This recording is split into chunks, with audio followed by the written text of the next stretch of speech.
Boa noite, igreja. Muito bem. Hoje nós vamos ler alguns textos, tá? A gente vai ver alguns textos durante a mensagem. Alguns nós vamos ficar um pouquinho mais. Se você quiser ir abrindo um dos textos que a gente vai trabalhar em um dos pontos, está lá em 1 Tessalonicenses 5,14. Semana passada, nós falamos sobre a vontade de Deus. Tá?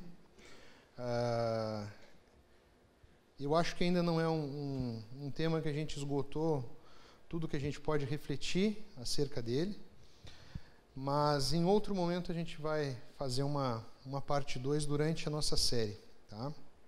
Hoje, nós vamos falar sobre o senso de comunidade, um senso de ser igreja.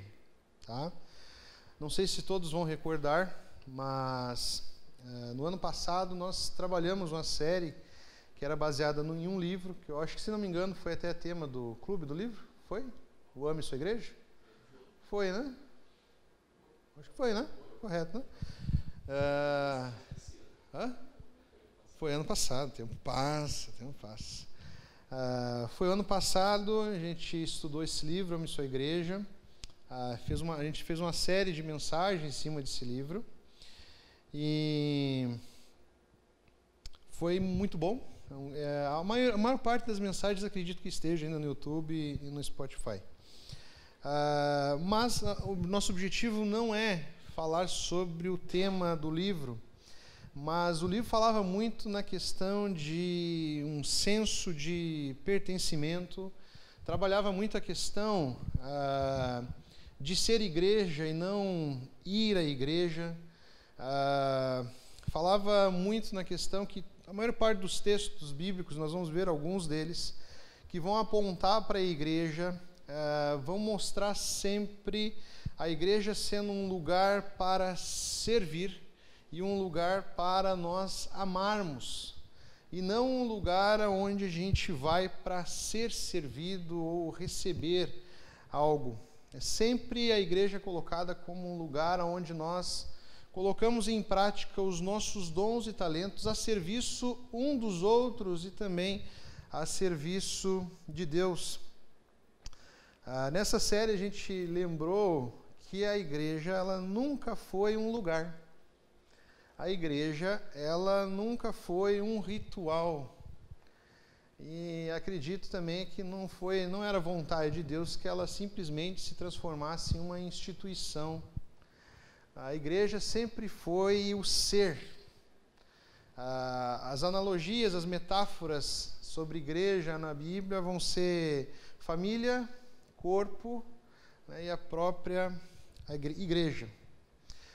Toda vez que eu leio o texto de Atos, que aponta para ser igreja, o que era a igreja de Atos, isso eu já comentei com vocês, e toda vez eu tenho a mesma vergonha quando eu leio.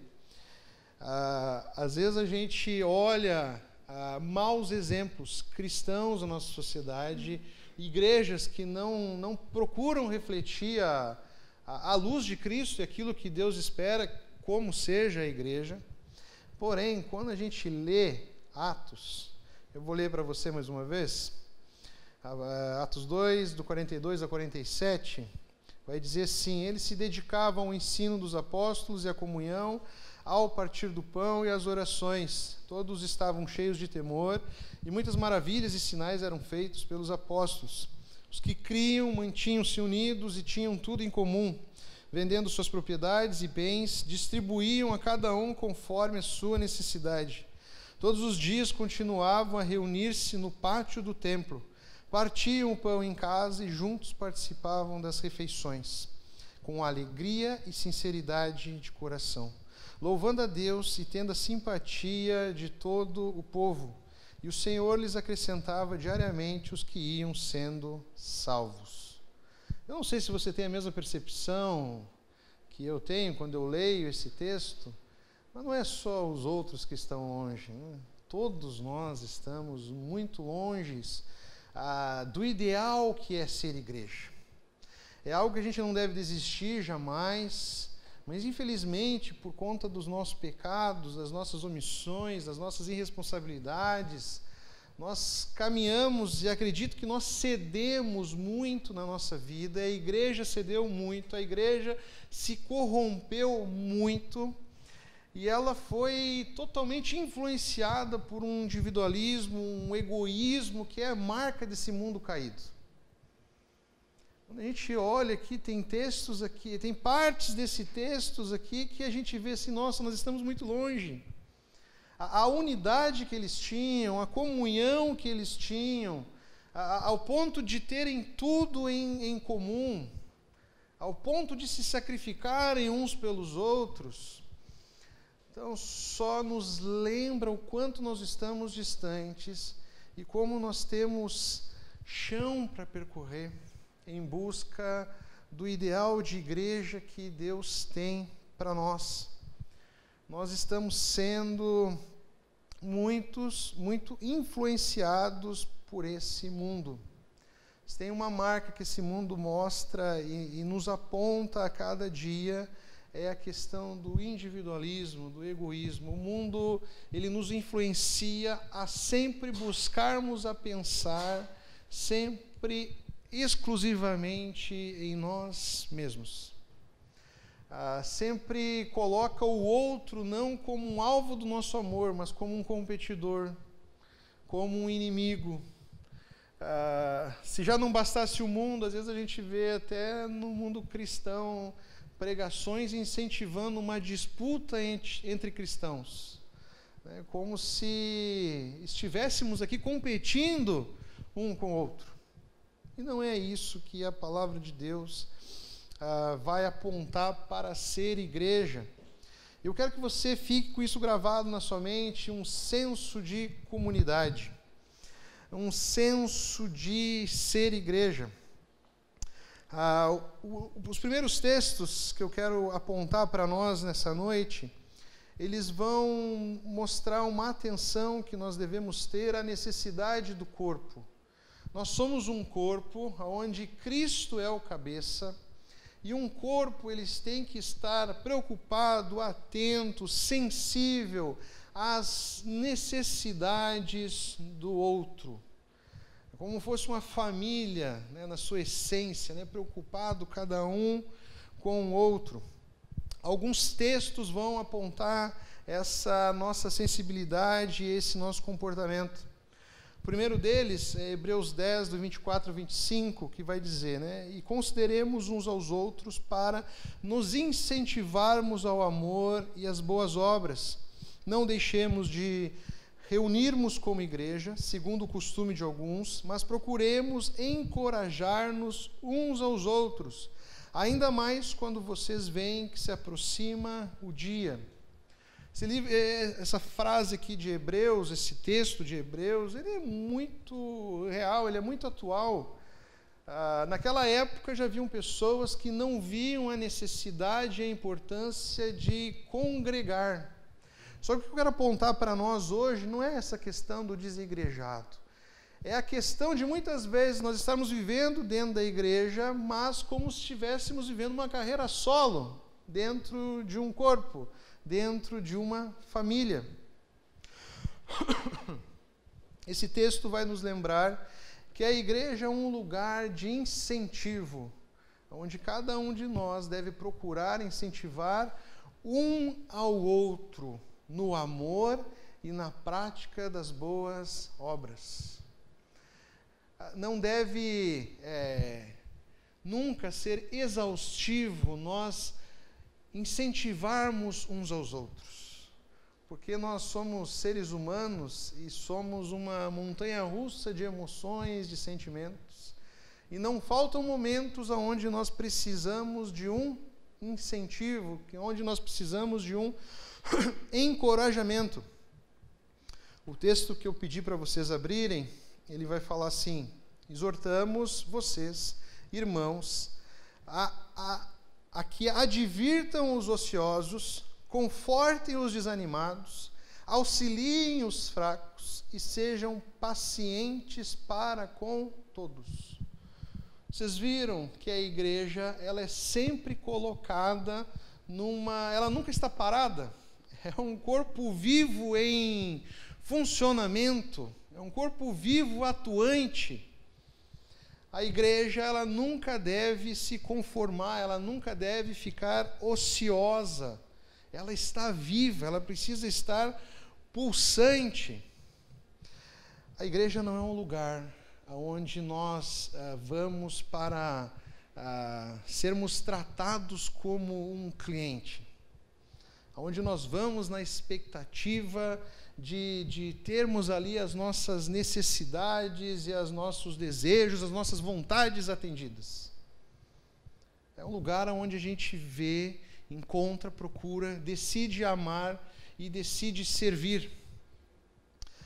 A primeira parte, Paulo está lembrando essa igreja que eles devem estar advertindo um ao outro quando estiverem ociosos, ou seja, quando estiverem omissos das suas responsabilidades. Igreja, nós como parte do corpo, como parte da família de Jesus, nós não podemos viver ociosos, isentos da nossa responsabilidade, isentos da nossa ação como parte do corpo. A igreja precisa estar viva, sempre atuante. O contexto que Paulo está falando aqui é um contexto até um pouco específico. Se você for ler toda a carta de Tessalonicenses, ele meio que está dando aqui uma direta àqueles que viviam da caridade da igreja e, por viverem da caridade da igreja, deixavam de trabalhar e buscar o seu sustento. E aí Paulo está falando, não fiquem conformes, não fiquem ociosos, dependentes da caridade da igreja. Vão e busquem, trabalhem pelo seu sustento. Mas também nós podemos ampliar esse contexto da ociosidade quando nós somos isentos das nossas responsabilidades como cristãos. O texto vai falar também que nós devemos confortar os desanimados. Você já esteve desanimado? Nesse ano? Nesse mês? Nessa semana? Nesse dia? Uma das partes da nossa série, nós vamos falar sobre emoções. Eu estou bem ansioso para a gente trabalhar sobre emoções, relacionamentos. Mas, às vezes, a Bíblia ela nos traz um choque também de realidade e de confronto. Você sabe qual era a causa do desânimo desses irmãos? E eu quero que você não receba essa informação para te colocar mais para baixo, mas para te mostrar que nós temos muito a agradecer a Deus. Temos muito o que buscar em Deus para nos motivar. Sabe qual era o fruto do desânimo desses irmãos? Esses irmãos estavam vivendo em perseguição. O desânimo deles era pelas perseguições e pelas mortes repentinas. É como se nós estivéssemos aqui naquele tempo, essa igreja estivesse em perseguição e nós chegássemos aqui e a cada domingo, a cada reunião, nós recebêssemos uma notícia ruim, que um irmão nosso, fruto da perseguição, foi morto.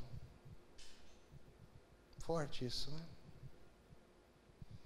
Paulo está encorajando essa igreja a juntos não pararem, não cessarem de confortar aqueles que estão desanimados. O fruto do desânimo deles é muito justo. Como seres humanos, imagina, todo dia, toda semana, você ter perdas na sua trincheira. Às vezes a gente esquece que a nossa vida aqui é uma luta, é uma guerra. A gente esquece que a igreja está em guerra, não contra a carne, mas contra os principados, contra Satanás e as suas potestades. que teimam todos os dias, todas as semanas, nos deixar para baixo. Eu não sei qual é o fruto, a razão do seu desânimo. E nós nos desanimamos por de inúmeras maneiras, por vários motivos. Mas eu quero que você, quando estiver desanimado, olhe para Jesus, o autor e consumador da nossa fé. Aquele que nos resgatou da morte, nos resgatou do inferno, nos trouxe de volta à vida, deu a sua vida pelos nossos pecados. E constantemente Ele nos traz consolo e conforto através do Teu Santo Espírito nos nossos corações. Amém? Auxiliem os fracos, o contexto é o mesmo. Alguns irmãos já estavam fracos de tamanha perseguição. Fracos aqui nós podemos ver em dois contextos: da exaustão física, de viver sempre fugindo de uma perseguição, ou fraco também emocionalmente, espiritualmente. Não importa, meu irmão, às vezes a fraqueza, ela não aponta para uma incredulidade ou uma falta de fé. Às vezes ela aponta realmente para a nossa limitação, para a nossa exaustão. Nós somos de carne e osso. Às vezes a gente, ao lidarmos uns com os outros, às vezes irmãos nos desapontam ou nos frustram por algum comportamento, uma fala maldita, não de maldita, né? De mal colocada. Às vezes nós somos machucados pelos nossos irmãos, mas ao invés de julgarmos, será que nós não temos que procurar saber o que se passa com o nosso irmão, para ele colocar algo mal colocado, para ele demonstrar sua ira, para ele demonstrar sua raiva, ao ponto de externá-la? Uma coisa que nós precisamos entender ao sermos sensíveis uns aos outros é que a vida ela é muito complexa. Às vezes um irmão sai fora de si, um irmão tem um comportamento, uma atitude que pula, né, fora dos padrões cristãos, é porque ele deve estar vivendo um tempo muito ruim, ele deve estar passando por alguma luta, ele deve estar passando por alguma provação. Cabe a nós termos sensibilidade para procurar saber o que se passa com o nosso irmão. Qual é o motivo da sua fraqueza? Qual é o motivo da sua dor, da sua falha, do seu erro? Lembre-se que isso acontece com nós também. Eu procuro ter uma paciência muito grande, e é complicado. Às vezes a gente vai num mercado, a gente vai num estabelecimento, mas comigo acontece muito com o mercado. Eu sempre vou no mercado à última hora do dia, que é a hora que eu tenho para ir no mercado, é a melhor. Minha galera está dormindo, então eu consigo ir no mercado mais tranquilo. E às vezes ali tu tá no caixa ali, dependendo do mercado, chega a parte da noite, as filas são imensas.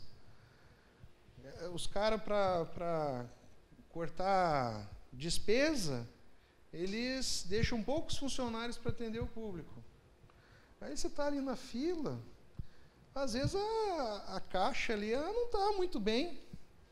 Às vezes ela te trata mal, às vezes ela é dura.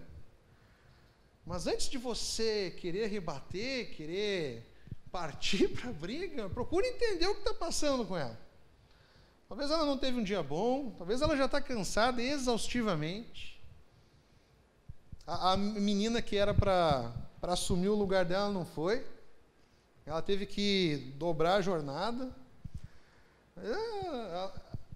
A gente está aqui para louvar a Deus, para adorar a Deus, e a gente tenta deixar os problemas lá fora, mas eles não ficam lá fora. É ou não é? Você está aí ouvindo a mensagem, de vez em quando, puf, tem aquela conta. Você está aí concentrado, mas amanhã, essa semana, Somos seres humanos. É normal nós demonstrarmos fraqueza. O anormal é quando nós nos colocamos numa posição de super-homens. É porque nós estamos omitindo a nossa fraqueza. Ela existe, ela sempre esteve ali. Mas nós somos orgulhosos e queremos mostrar o quê? Que nós somos imbatíveis. Por isso que Paulo vai falar que quando ele está fraco, é que ele está forte. Porque quando ele reconhece a sua fraqueza, ele vê o poder de Deus inundando a sua vida. Amém? Terminando esse texto, sejam pacientes para com todos. Fruto do Espírito, paciência. Nós precisamos ser pacientes uns com os outros. De novo, linkando com a questão da fraqueza, nós não sabemos o que nosso irmão tem passado.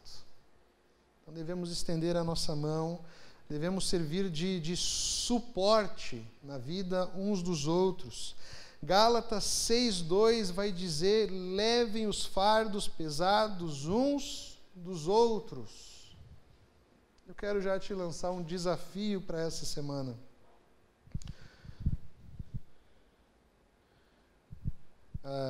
Ali no grupo, você não pode mandar a mensagem no grupo. Você consegue entrar na agenda ali do WhatsApp do grupo e ver todos os contatos das pessoas que estão no grupo. Entre ali, escolha uma pessoa, mesmo que você não conheça aquela pessoa. Mande uma mensagem para essa pessoa e fale o seguinte: eu sou o fulano de tal.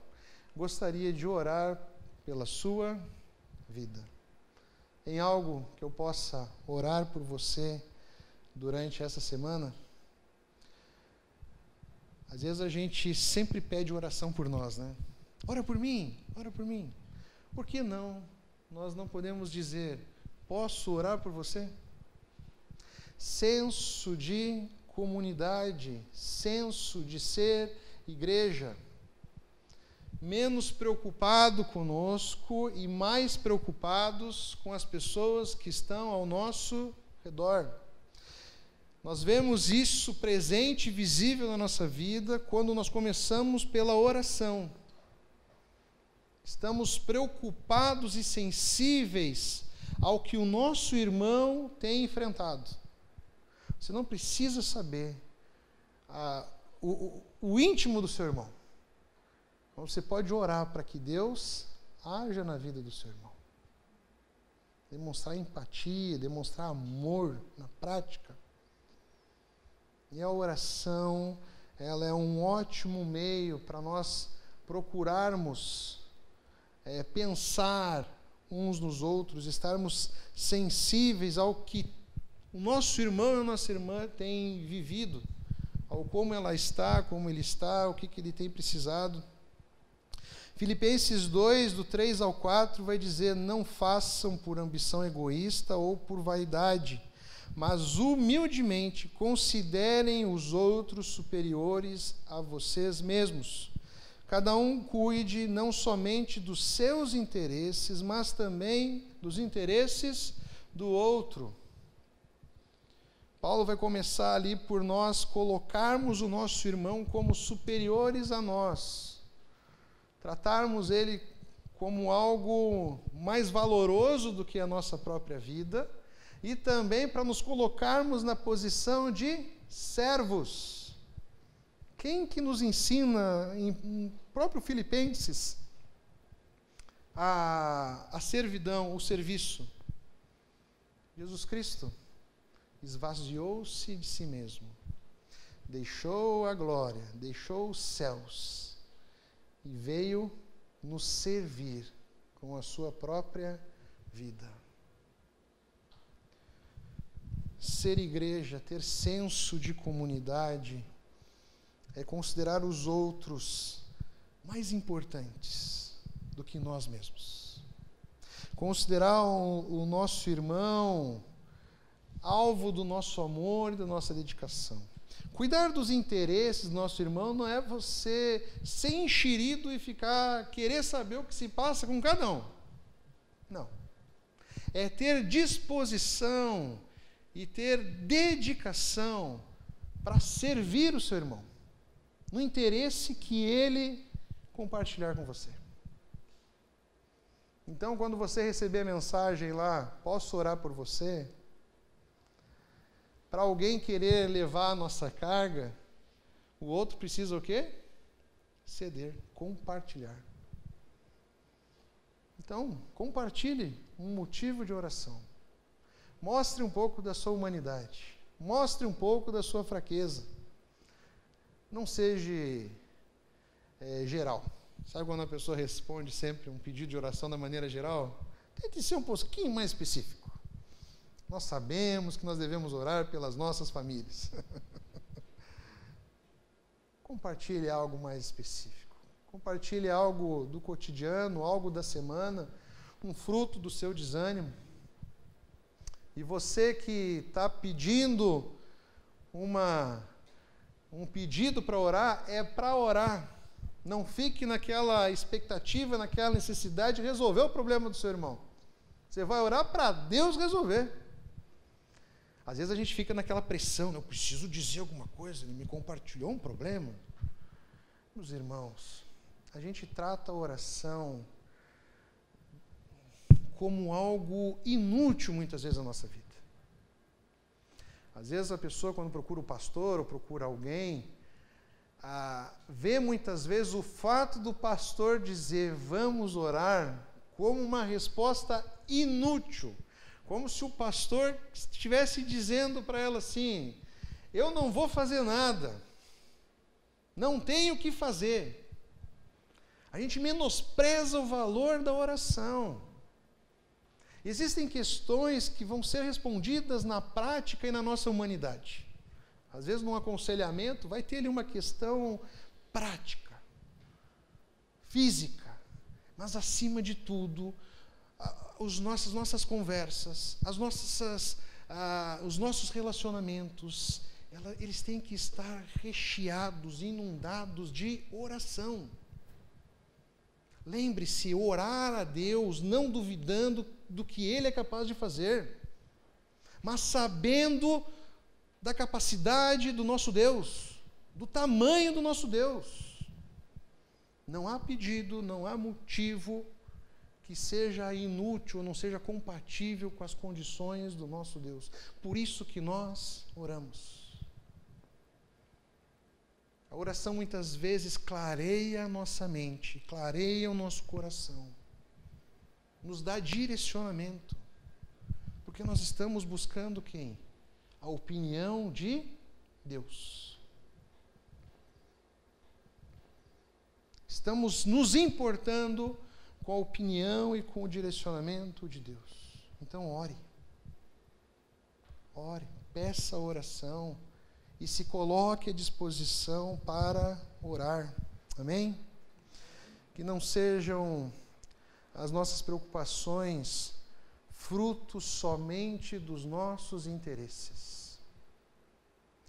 Você sabe quando a gente vê que realmente nós estamos fazendo parte de um corpo? Você sabe quando? No meu ponto de vista, quando nós sofremos pela perda do nosso irmão. Quando nós sofremos com os problemas que o nosso irmão está passando ou enfrentando. Quando nós nos alegramos na vitória e quando nós choramos nos momentos ruins. Quando nós estamos sensíveis ao que os nossos irmãos têm passado. Mas como nós vamos ser sensíveis? Como nós vamos chorar? Como nós vamos sofrer se nós não soubemos o que o nosso irmão tem passado? Quando nós oramos por alguém, pelo nosso próximo, pelo nosso irmão que está do nosso lado, nós estamos nos colocando ao seu lado na trincheira de batalha. Meu irmão, eu sei que você está passando por algo muito difícil, está duro o negócio. Eu não tenho resposta, não tenho solução, mas eu creio que Deus tem. Então, estou me colocando ao seu lado, nessa trincheira de batalha.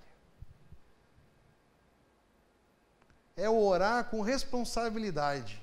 Não é aquele assim, vou orar por você. E nunca mais você dá a notícia. E você nunca mais ora também. Se bobear, orou naquele dia, esqueceu. Orar com responsabilidade, comprometimento, é orar e passar uma semana, meu irmão, continua aqui na trincheira. Como é que você está? Como é que está a situação aí? Está mais calmo? Está mais tranquilo?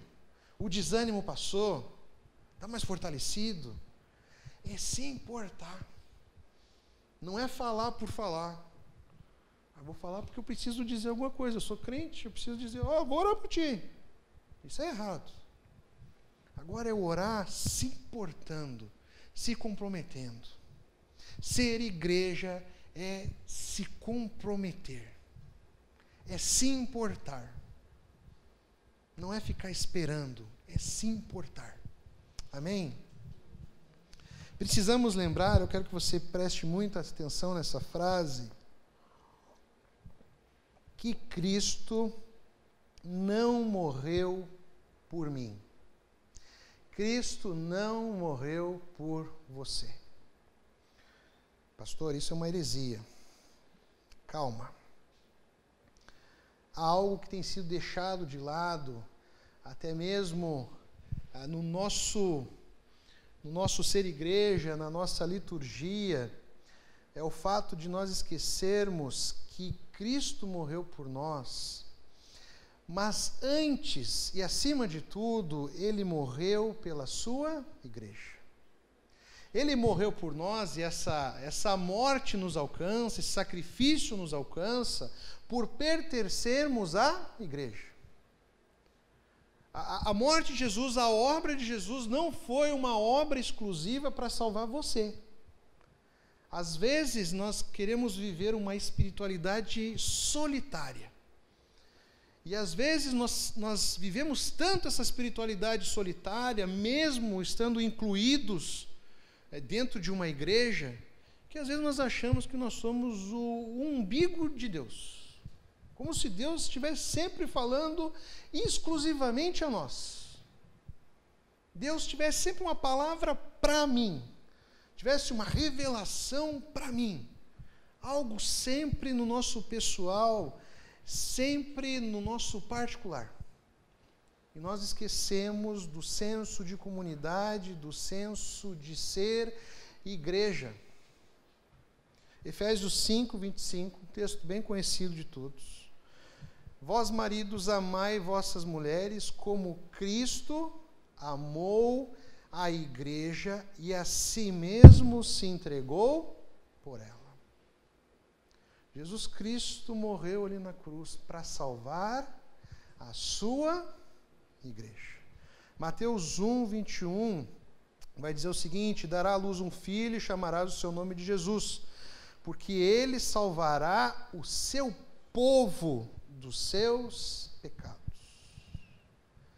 É sempre no comunitário, é sempre apontando, o povo aqui está apontando o quê? Para a igreja, as suas ovelhas, os seus filhos, não é no singular, não é no particular.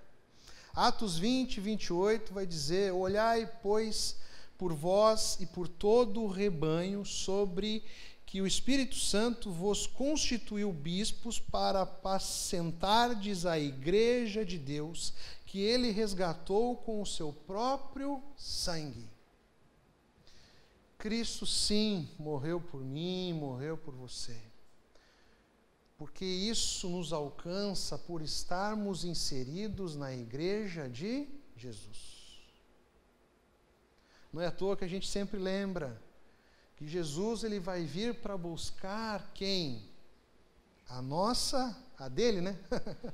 A igreja dele, o seu povo. E isso tem feito muito sentido para mim, essa semana fez mais sentido ainda. Eu vi um trecho de um pastor muito conhecido, talvez o teólogo brasileiro mais conhecido. Ele era americano, acho que naturalizado brasileiro, que é o Russell Shedd. Tem até uma Bíblia de estudo que dá o nome do Russell Shedd. Uma Bíblia muito boa, por sinal.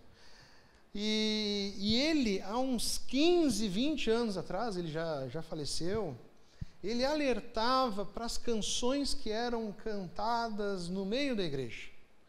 E ele não apontava para canções que são antropocêntricas. Ou seja, uma canção antropocêntrica é uma canção que não tem como alvo Deus ou Jesus, e sim os nossos feitos, e sim a centralidade da canção é a nossa própria vida. Mas ele alertava para algo muito mais sutil, que era a individualidade nas canções. Canções que sempre apontavam e direcionavam para o eu.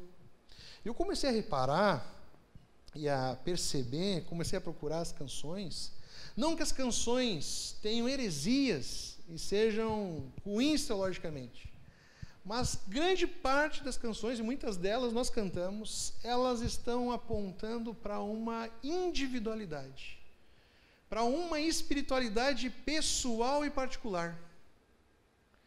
Nós estamos em congregação, o culto aqui é congregacional. Sabe por que é um culto congregacional? Porque nós estamos juntos como povo, como igreja, como congregação, prestando não o nosso louvor particular, mas o nosso louvor como povo, como igreja. A gente não vem aqui para cada um prestar o seu culto e a sua adoração. Nós estamos aqui para juntos, reunidos numa só voz, num só Espírito, para entregarmos o nosso louvor a Deus. Você pode achar que é uma bobagem, você pode achar que é um excesso de zelo, mas muitas vezes nós estamos cantando e isso vai fazendo com que algo que está cada vez mais impregnado em nós, que é uma vida individual, uma perca de um senso de comunidade, que nós começamos a cantar e focar muito na nossa espiritualidade particular e esquecemos que nós estamos louvando a Deus como igreja. Vamos perdendo aos poucos o senso de pertencimento a um povo, perdendo aos poucos o amor à própria igreja. E vamos sempre focados, estamos sempre focados no nosso relacionamento com Deus e na nossa espiritualidade particular com Deus. Não me importa o que o meu irmão tem passado. O que importa é que eu estou louvando a Deus. Eu separei algumas canções para você ver na prática. Uma canção muito bonita, que eu não lembro o título dela, mas ela começa Deus de Abraão, Wagner. Promessas. Repara na letra da música. Deus de Abraão, fiel para cumprir a promessa feita a mim. E como prometeu e prova outra vez, cumpre o que diz. Tá bom? Se o vendaval vier me abater, firme estarei. Se me prometeu, vai acontecer. Eu descansarei. Todo voltado para o eu, para mim. Sei que tu és fiel a mim. Minha fé está em Cristo, minha âncora está no mar, meu firme fundamento jamais me deixará. Tem uma outra canção que também, na sua época que ela foi lançada, foi uma das canções que mais estourou assim, no mundo gospel. Só que essa aqui, além de estar focada no eu, ela tem erros teológicos. Então, que é uma do Thales Roberto. Ele vai começar a canção dizendo: Deus meu, Pai meu, amor meu, Deus meu, ar meu, o farol que eu preciso. Aí depois ela começa aqui já uma parte, eu preciso te sentir todo dia. Aí você não precisa sentir Deus todo dia, que já é um erro, tá? Tu és a minha alegria e eu preciso. Aí você deve estar pensando de novo, pastor, é um exagero, é uma canção que o cara compôs. Não tem problema você cantar canções no particular, no pessoal. Mas Jesus, quando nos ensinou a orar, Ele nos ensinou assim: Pai nosso que estás no céu, dá-nos hoje o pão para esse dia e perdoa nossas dívidas, perdoando, assim como perdoamos os nossos devedores. A oração que é ensinada a nós não está no particular, não está no pessoal. Ela tem um senso de comunidade, de igreja. O Deus não é só nosso. Nós não devemos estar preocupados somente com o nosso sustento, com o nosso pão, e sim do pão daqueles que estão ao nosso redor, estão na trincheira conosco. Nós não devemos perdoar e pedir que sejam perdoados somente as nossas dívidas, porque a dívida de pecado que era de todos nós foi paga por Jesus. E nós devemos perdoar e também orar para que os nossos irmãos também perdoem aqueles que lhes devem. A oração, ela é comunitária. E devemos orar também para que nenhum de nós caia em tentação.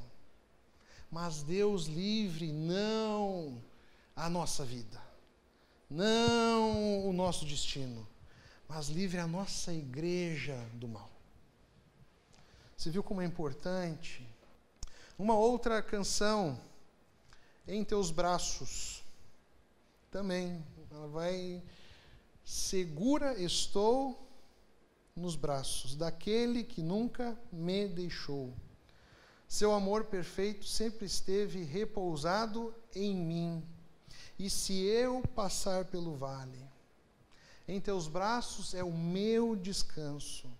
Seguro estou nos braços daquele que nunca me deixou. E por aí vai. Tem uma outra canção, e eu não sei porquê, eu sei na verdade porquê, as canções que mais estouram, gospels, elas são canções antropocêntricas. E sempre solos. Dificilmente você vai ver uma canção comunitária, congregacional fazer sucesso. Para você ver como funciona. A última canção, a penúltima, é a que está na moda hoje, acredito eu, né? Pelo menos no meu âmbito de vida, eu tenho escutado muito ela. Eu só vou ler o título dela. Por ele que eu estou gastando a minha vida. Sola. Essa canção aqui é muito linda, muito bonita. E aqui a minha recomendação não é nem por heresia que você deixe cantar ela, mas cuidado para você não passar de mentiroso com Deus, tá? Às vezes a gente louva, e a gente louva não porque a gente está vivendo aquilo, mas a gente quer viver aquilo, tá?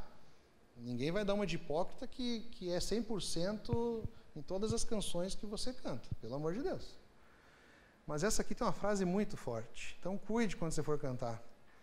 Por ele que eu estou gastando a minha vida, perdendo tudo por amor e com alegria, dono dos meus dias. É forte, né? Para cantar isso aqui tem que ter muita coragem, ou ser um baita de um hipócrita. A canção que nós cantamos hoje, ela é uma canção americana, e ela foi traduzida aqui para o Brasil. Eu não sei se você notou a diferença, mas a canção que nós cantávamos antes, ela dizia, vou ler o primeiro trecho dela aqui: te amo, Deus, eu estou em tuas mãos, me levanto até eu me deitar, eu cantarei da bondade de Deus, com todo o fôlego que tenho, eu cantarei da bondade de Deus, eu vivo na bondade de Deus. Quando você vai ver a tradução original, ela está apontando uma pessoalidade, para um singular. Mas aí nós cantamos uma versão que uma igreja de São Paulo traduziu, pensando no congregacional. Reparem na diferença da letra. para você como fica mais bonito, como fica mais congregacional cantarmos juntos, estarmos vivendo junto a mesma canção. Ela vai começar: te amamos, Deus. Estamos seguros em tuas mãos. Sempre que nos levantamos até o nosso deitar, vamos cantar da bondade de Deus. Com todo o fôlego que temos, vamos cantar da bondade de Deus. Fica mais bonito? Não fica mais bíblico? Nós temos que amar a igreja de Jesus. Porque foi pela igreja de Jesus que ele derramou a sua vida na cruz. Foi por cada um de nós. Não foi pessoal, não foi particular, não é exclusivo seu. O Deus não é somente seu, é o nosso Deus. Amém? As canções, elas reforçam o que nós cremos. Entenda isso. Martinho Lutero, ele escreveu cerca de 36 hinos durante a Reforma. E ele mesmo lá atrás, ele já dizia que ele entendia que a música tinha o poder de tocar profundamente o coração humano, facilitando a compreensão e a internalização dos ensinamentos religiosos. A gente deve cantar música boa e a gente deve ouvir música boa. Por quê? Porque quanto melhor a música, quanto mais embasada biblicamente, as melhores são as que têm os trechos bíblicos de maneira íntegra na sua letra. Porque você está se alimentando, renovando a sua mente, levando para o coração a palavra de Deus.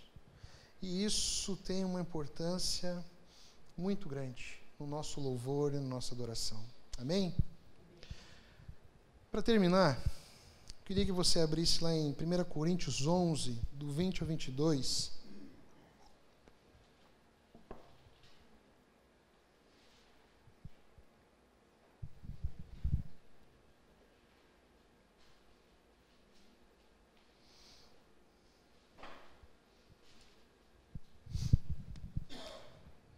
Coríntios 11, do 20 ao 22.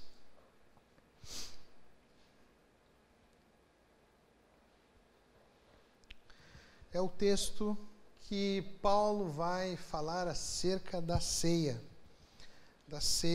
do Senhor. E olha só o que ele diz a respeito da ceia e de como a ceia estava acontecendo ali aos coríntios. Quando vocês se reúnem, não estão interessados de fato na ceia do Senhor. Alguns de vocês se apressam em comer a própria refeição. Como resultado, alguns passam fome, enquanto outros ficam embriagados. Será que vocês não têm casa onde comer e beber? Ou querem mesmo envergonhar a igreja de Deus e humilhar os pobres? Que devo dizer? Querem que eu os elogie?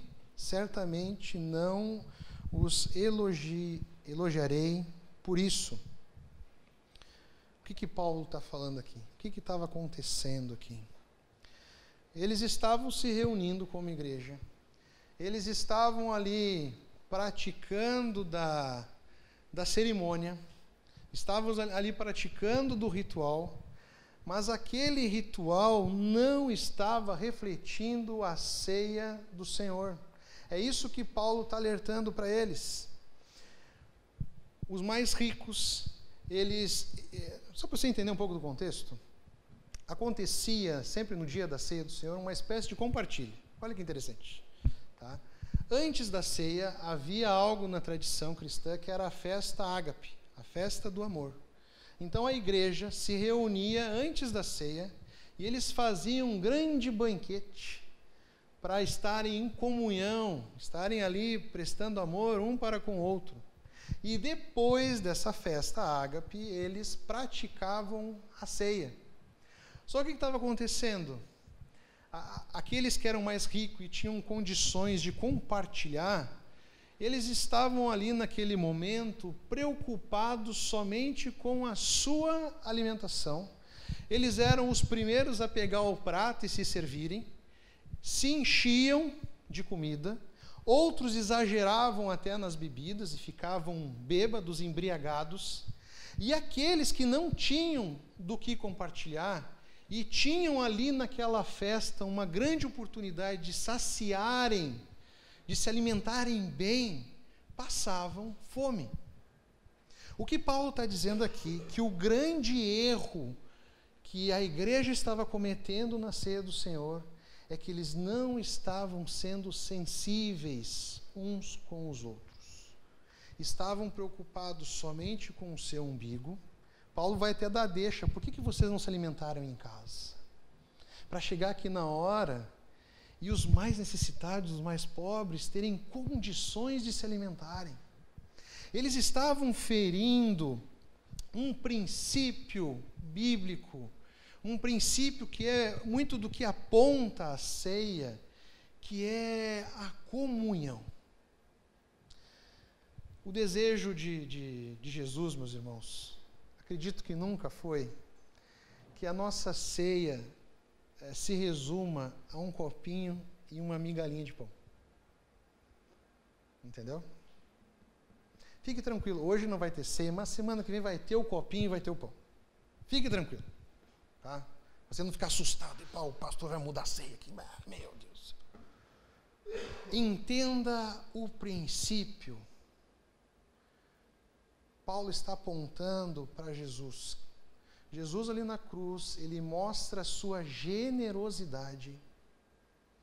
E Jesus ali na cruz, ele não se preocupa consigo, mas ele se preocupa com a sua igreja. Não é a sua vontade que é feita, é a vontade de Deus, pensando no amor derramado por nós. A ceia, ela não deve ser simplesmente um ritual. A ceia, ela não se resume a um cálice, a um pão. Às vezes nós cometemos o erro de chamar a ceia de santa. Alguns lugares religiosos, eles tratam aquilo ali como se fosse algo sagrado, que depois que termina a ceia, eles vão enterrar, eles vão queimar, porque eles acham que aquilo ali, os utensílios ali são sagrados. A ceia não é sagrada. A ceia não é sagrada, ela aponta para aquele que é santo. Ela está apontando para aquele que é santo. A ceia apenas são utensílios que estão apontando para algo muito maior, para algo muito profundo. Vocês terem noção, Paulo fala para essa igreja que a ceia que eles estavam praticando se resumia a um ritual, porque eles se esqueceram de algo muito importante, da comunhão, do estar sensível ao irmão que está do lado, às necessidades do irmão. Paulo está lembrando para essa igreja que não adianta você declarar amor a Deus se você não amar o seu próximo. E isso tem que ser vivido, não deve ser apenas falado da boca para fora. Eu vou além. Eu acredito que era isso que Jesus mostra muito ali na ceia, que a gente chama de última ceia, que ele está com os seus discípulos. Você parou para ver o texto, para ver o que acontece na última ceia? Jesus está com a igreja, com os seus discípulos, reunidos em comunhão. Você consegue lembrar do texto de Atos?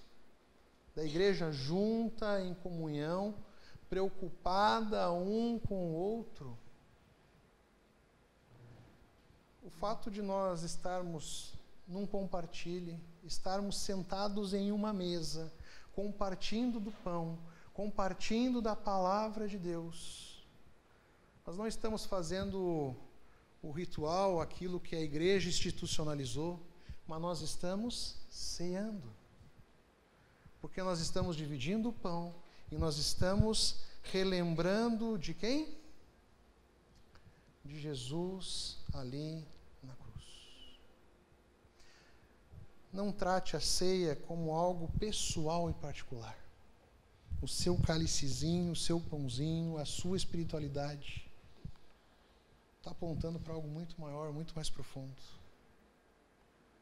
Por isso que nós fazemos juntos, a ceia não é feita sozinho. Por isso que na pandemia eu não vi sentido nenhum as pessoas fazerem a ceia em casa, online. Para mim não tinha sentido. Acontecia uma coisa, aconteceu de tudo na pandemia, né? Às vezes não é bom nem lembrar. Mas eu lembro que a que mais me impactou foi o fast food da ceia. O cara ia lá na igreja de carro, baixava a janelinha, ficava ali uns diáconos distribuindo, e ele falava, ó, vou querer 2 copinhos, 2 pãozinhos, me faz 3 para a viagem que ficou, meu sogro, minha sogra em casa, eu vou levar para eles. E eles tomavam como se o foco do negócio fosse aquele suco, aquele pão. Como se aquilo ali energizasse, trouxesse uma mística, um poder. Não é isso. Não é isso que a ceia que significa, aponta, simboliza. Não se resume, não santifique as coisas, não fique escravo de rituais.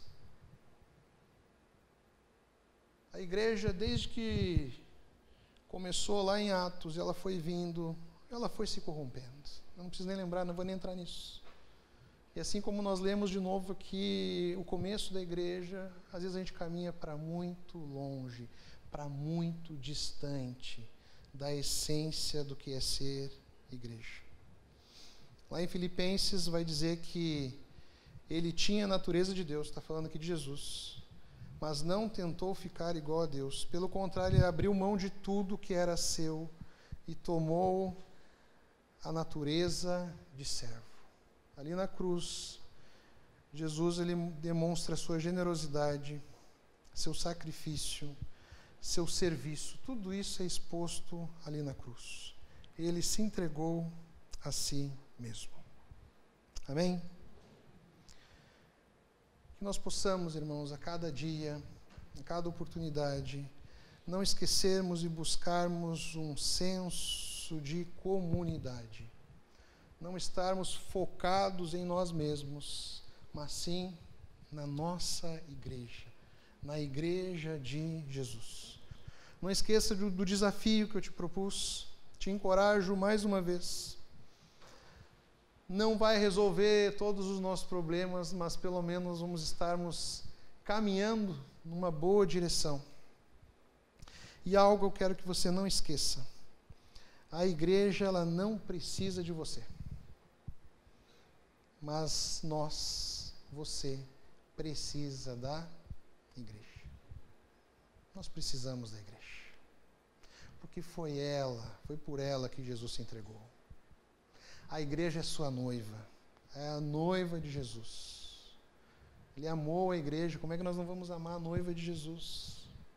É por ela que ele deu a sua vida, e é por ela que ele vai voltar e vai buscar a sua igreja. Amém?